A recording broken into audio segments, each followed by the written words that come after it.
በጀግኖቹ ፋኖች የተመራ ጠላቱን በክንዱ ያንበረከከ የነጻነት ጎዳናው ላይ የሚገኘው ፋኖ የሁሉንም ድርሻ የሚጠይቅ ጠንካራ ዘመቻ ላይ መሆኑ ተነግሯል። በዚህ ዘመቻ የማይሳተፍ አማራ እንደማይኖር ነው የተነገረው። የአማራ ክልል የብልጽግና አገዛዝ ፖሊስ ኮሚሽነር ሆነው የተሾሙት ጄኔራሉ ደግሞ ቀበሌዎችን ነጻ እናወጣለን ሲሉ ተናግረዋል። ቀዳሚው መረጃችን ነው። አፋብን በወለጋ ታሪክ መስራቱን ቀጥሏል። በምስራቅ ወለጋ ጊዳ አያና ወረዳ እንዶዴ ቀበሌ ፈንዲቃ በተባለች ልዩ ቦታ ከፍተኛ ወታደራዊ ውጊያ መደረጉ ታውቋል። የገዳ ኮማንዶ በፋኖ እንዳልነበር ሆኗል። ሌላኛው መረጃችን ነው። በኢትዮጵያ የፖለቲካ ስርዓት ለውጥ ሳይደረግ በሀገሪቱም ሆነ በቀጠናው ዘላቂ ሰላም ሊመጣ አይችልም ሲል አርበኛ አስረስ ማረ ገልጿል። የአማራ ፋኖ ብሔራዊ ንቅናቄ አፋብን የህዝብ ግንኙነት ኃላፊና የፖሊት ቢሮ አባል አርበኛ አስረስ ማረ ዳምጤ ባለም አቀፉ ዘ አፍሪካን ሪፖርተር ጋዜጣ ላይ ባስነበቡት ሰፊና ጥልቅ መጣጥፍ የፋኖ ህብረ ብሔር ተጋድሎ በአዲስ አበባ ያለውን የአብይ አህመድን አገዛዝ እንዴት እግር መንገዱን እንዳሳጠውና በአዲስ አበባ የፖለቲካ ስርዓት ለውጥ ሳይደረግ በአገሪቱም ሆነ በቀጠናው ዘላቂ ሰላም ሊመጣ እንደማይችል በዝርዝር አስረድቷል። ሌላኛው መረጃችን ነው። የአማራ ፋኖ ብሔራዊ ንቅናቄ ጎንደር ጠቅላይ ግዛት አንድነቱን ካበሰረ በኋላ በብልጽግና ሰራዊት ላይ ወታደራዊ ግዳጆችን እየፈጸመ ቢሆንም የጎንደር ፋኖ አንድነት ያስከፋቸው ጸረ አማራ ኃይሎች ጎንደር ላይ የእልቂት ድግስ አዘጋጅተው የተለመደውን የቆስ መንገዳቸውን አጠናክረው መቀጠላቸው ታውቋል። ሌላኛው መረጃችን ነው። ኦህዴድ መድረክ ረግጦ ወጥቷል። ኦህዴድ በቃላት ከማምታታት ባለፈ መድረክ ረግጦ በመውጣት ኮንፊውዝ ለማድረግ እየሞከረ ነው ተብሎ ምክክር በተባለው የድራማ መድረክ የአዲስ አበባ ከተማ አጀንዳ ቃለ ጉባኤ ከ5 ጊዜ በላይ የቀረበ ቢሆንም የትናንቱን ጨምሮ ሁሉም የተለያዩ ቃለ ጉባኤዎች ናቸው የቀረቡትም። ይህም በተመለከተም ዝርዝር መረጃ አዘጋጅተናል፣ ወደ እናንተ ይደርሳል። የሰላም ንግግር የሚባል ነገር የለም ማለት ህወሓት 4 ኪሎን መቆጣጠር ነው የምፈልገውም ብሏል። ህወሓት በቀጣይ ሳምንት በኬንያ እንዲካሄድ በአደራዳሪዎች የቀረበለትን አዲሱን የሰላም የውይይት ሀሳብ ሙሉ በሙሉ ውድቅ ማድረጉ ተሰምቷል። እስከ መጨረሻው ድረስ አብራችሁን ከቆያችሁ ወደ እናንተ ይደርሳል። ሰላም ጤና ይስጥልኝ። የተከበራችሁና የተወደዳችሁ በመላው ዓለም የምትገኙ የኢትዮ ላይቭ ኒውስ ቤተሰቦች እንደምን ቆያችሁን? አሁን ለሰዓቱ መደመጥ ያለባቸውን ሰበርና አዳዲስ መረጃዎች ይዘን ቀርበናል። እናንተም እስከ ዝግጅታችን ፍጻሜ አብራችሁን እንድትቆዩን በአክብሮት ይጋብዝን። አሁን በቀጥታ ወደ ዝርዝር መረጃዎቹ እናልፋለን። በጀግኖች ፋኖች የተመራ ጠላቱን በክንዱ ያንበረከከ የነጻነቱን ጎዳና ላይ የሚገኘው ፋኖ የሁሉንም ድርሻ የሚጠይቅ ጠንካራ ዘመቻ መጥራቱ ተሰምቷል። በዚህ ዘመቻ የማይሳተፍ አማራ እንደማይኖርም ነው የተነገረው። የአገዛዙ ሰራዊት በጦር ሜዳ የደረሰበት ሽንፈት መቀልበስ ባለመቻሉ በብስጭት በንጹሃን ላይ ቃታ እየሳበ በግፍና በጅምላ ሲጨፈጭፍ ከርሟል። የእነዚያ ንጹሃን ደም የሚመልሰው የብልጽግናው ሰራዊት እስከ ወዲያኛው ሲሸኝ ነው ተብሏል። የአማራ ፋኖ ብሔራዊ ኃይል በዚሁ ዘመቻ መሰረት በሁሉም ግዛቶች ከጠላቱ ጋር እየተናነቀ ሲሆን እድሜው ለውጊያ የደረሰና አቅሙ የሚፈቅድለት ሁሉ ወደ ጦር ሜዳ በመትበብ የብልጽግናን ሰራዊት ከክልሉ ለማስወጣት የሚደረገውን ትግል እንዲቀላቀል ጥሪ አቅርቧል። አብይ አህመድ የሚያዘው ምርኮኛው ብርሃኑ ጁላ የሚያሰማራው ሰራዊት አማራ የሆነ ሁሉ የመግደል ኃላፊነት ተሰጥቶት የገባ ነው። ምላጭ ይዞ በጦር ሜዳ መተኮስ የማይችለው መንጋ ጉልበቱ የሚበረታው በንጹሃንና አቅመ ደካሞች ላይ ነው። ይህንን ጸረ ሰው ኃይል በእምቢተኝነት ተፋልሞ ማንበርከክ ብቸኛ አማራጭ የሚሆነው ከቤት መቀመጥ ወይም በገለልተኛ መቆም ካገዛዙ አፈሙዝ ስለማያድን ነው ተብሏል። አሁናዊ ዘመቻው መላ ህዝቡን በተዋጊነት፣ በመረጃ ሰጪነት፣ በሎጂስቲክ አቅራቢነት፣ በሀሳብ ተሳታፊ አድርጎ የሚከናወን እንደሆነ ተነግሯል። ይህ ትግል የአማራን ህዝብ ዕጣ ፈንታ የሚወስን በመሆኑ ከሁሉም ስራዎች የሚቀድም ትኩረትና በተግባር የሚገለጥ አበርክቶት ይፈልጋል። የአማራ ፋኖ የሚወስዳቸውን አጋዥ እርምጃዎች ከጊዜያዊ የቅንጦት ዲሞክራሲ ጋር አያይዞ ለመፈላሰፍ መሞከር የትግሉ ቀይ መስመር ነው ተብሏል። የክልሉ የብልጽግና አገዛዝ ፖሊስ ኮሚሽነር ሆኖ የተሾሙት ሌተናል ጄኔራል ጥጋቡ ይልማ ደግሞ ቀበሌዎችን ነጻ እናወጣለን ሲሉ ተናግረዋል። የአገዛዙ መከላከያ ሰራዊት መለዮ ለብሰው የክልሉን ፖሊስ አዛዦች የሰበሰቡት አዲሱ ኮሚሽነር ሌተናል ጄኔራል ጥጋቡ ይልማ የህግ ማስከበር ሲሉ የጠሩትንና በክልሉ የታወጀውን ጦር ጠናክሮ ይቀጥላል ሲሉ ገልጸዋል። ቀበሌዎችን ጽንፈኞች ሲሉ ከጠሯቸው የፋኖዎች ማስለቀቅ ትኩረት አድርገን የምንሰራበት ይሆናል ያሉት ሌተናል ጄኔራሉ ኃይላቸውን በሰበሰቡበት መድረክ ስለወጥተው ሲናገሩ መደመጣቸው ተሰምተዋል። የብልጽግና አገዛዝ በኦሮሚያ ክልል በአዲስ አበባና በአማራ ፖሊስ ኮሚሽነርነት የመከላከያ ጄኔራሎች መሾሙን ብዙዎችን እያነጋገረ የቀጠለ ጉዳይ ሆኗል። በወለጋ ደግሞ ውጊያው ተባብሶ ቀጥሏል። በምስራቅ ወለጋ ጊዳ አያና ወረዳ አንዶዴ ቀበሌ ፈንዲቃ በተባለች ልዩ ቦታ ከፍተኛ ወታደራዊ ውጊያ መከሰቱንና የአንሻ ሰይድ እዚህ የደፈጣ ጥቃት ማድረሱን የአፋብን ወለጋ ቢዛሞ አንሻ ሰይድ ህዝብ ግንኙነት ደህንነት መምሪያ ባወጣው መረጃ አስታውቋል።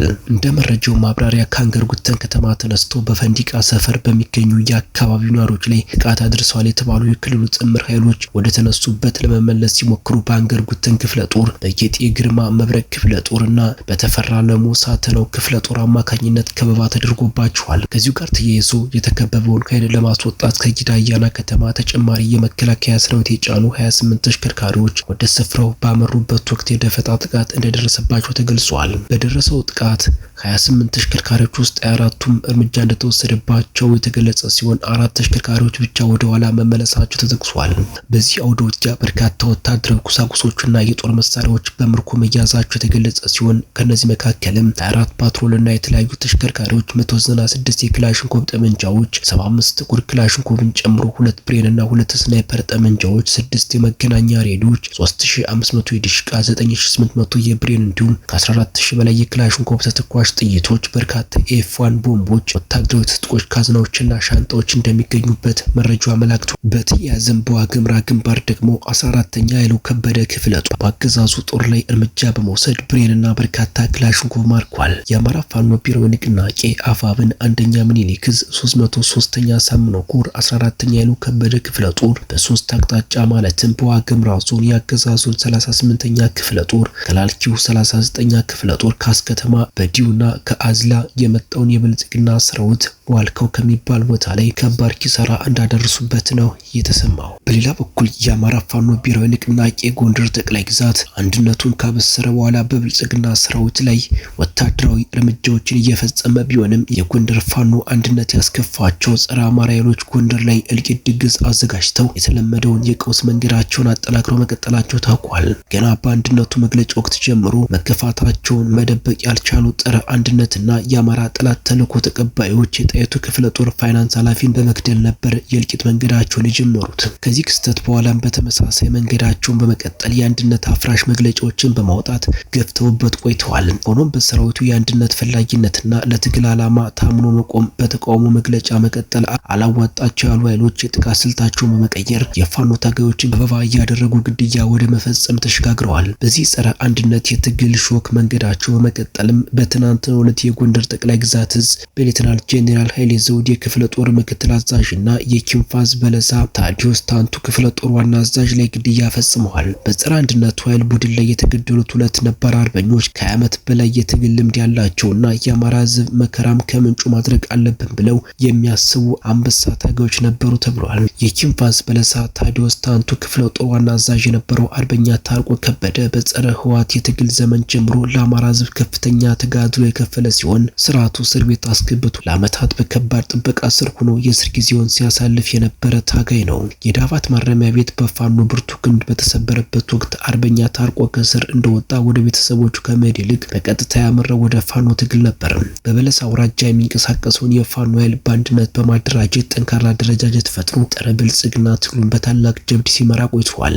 የጎንደር ፋኖ አንድነት ሲመሰረትም ከፍተኛ ዋጋ ከከፈሉት አመራሮች መካከል አንዱ የነበረው አርበኛ ታርቆ በትናንትናው ዕለት የተገደለው በጸረ አንድነቱ ኃይል ከበባ ተፈጽሞበት ነው። አርበኛው ቀኑን ሙሉ ከብልጽግና ሰራዊት ጋር ሲዋጋ ውሎ ጠላቱን መክቶ ከተመለሰ በኋላ እረፍት በሚያደርግበት ወቅት ከበባ ተፈጽሞበት እንደተገደለ የደረሰን መረጃ ያመለክታል። መረጃዎቻችን ሲቀጥሉ በኢትዮጵያ የፖለቲካ ስርዓት ለውጥ ሳይደረግ በሀገሪቱ ሆነ በቀጠናው ዘላቂ ሰላም ሊመጣ አይችልም ሲል አርበኛ አስረስ ማረ ገልጿል። የአማራ ፋኖ ብሔራዊ ንቅናቄ አፋብን የህዝብ ግንኙነት ኃላፊ የፖሊት ቢሮ አባል አርበኛ አስረስ ማረ ዳምጤም በዓለም አቀፉ ዘአፍሪካ ሪፖርት ጋዜጣ ላይ ባስነበቡት ሰፊና ጥልቅ መጣጥፍ የፋኖ የህብረ ብሔር ተጋድሎ በአዲስ አበባ ያለውን የአብይ አህመድን አገዛዝ እንዴት እግረ መንገዱን እንዳሳጠውና በአዲስ አበባ የፖለቲካ ስርዓት ለውጥ ሳይደረግ በሀገሪቱም ሆነ በቀጠናው ዘላቂ ሰላም ሊመጣ እንደማይችል በዝርዝር አስረድቷል።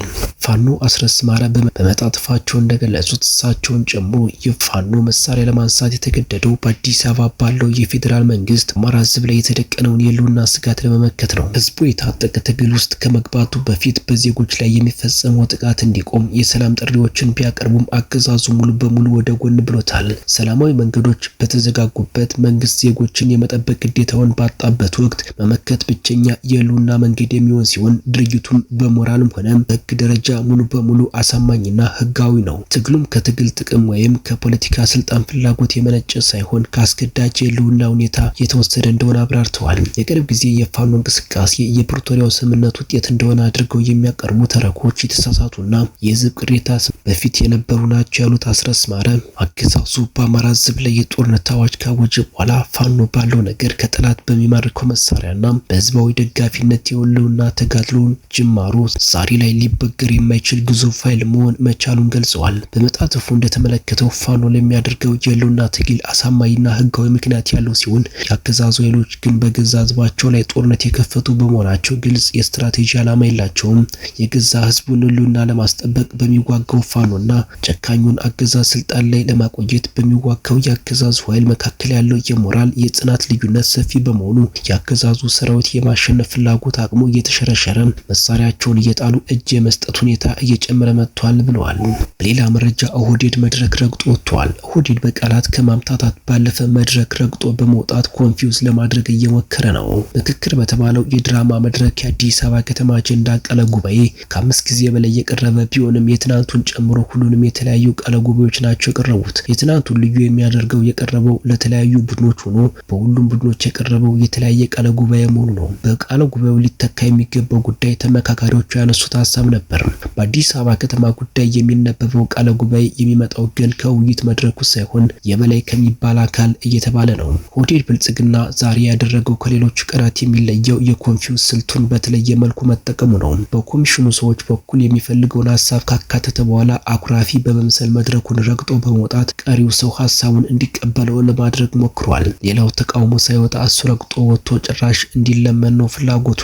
ለአብነት ያህል የህገ መንግስቱ አንቀጽ 49 ልዩ ጥቅም የሚለው ሀረግ የጋራ ጥቅም በሚል ይቀየርልኝ ብሏል። በመጀመሪያ የአንድን ህዝብ ወይም ክልል ጉዳይ ከሌሎች የኢትዮጵያ ህዝቦች ወይም ክልሎች ለይቶ በህገ መንግስት ማቅረብ አይቻልም። ኦህዴድ ግን ህገ መንግስቱ ላይ በተለይ ለኦሮሞ ህዝብ ይህ ይገባል ተብሎ ይቀመጥልኝ እያለ ነው።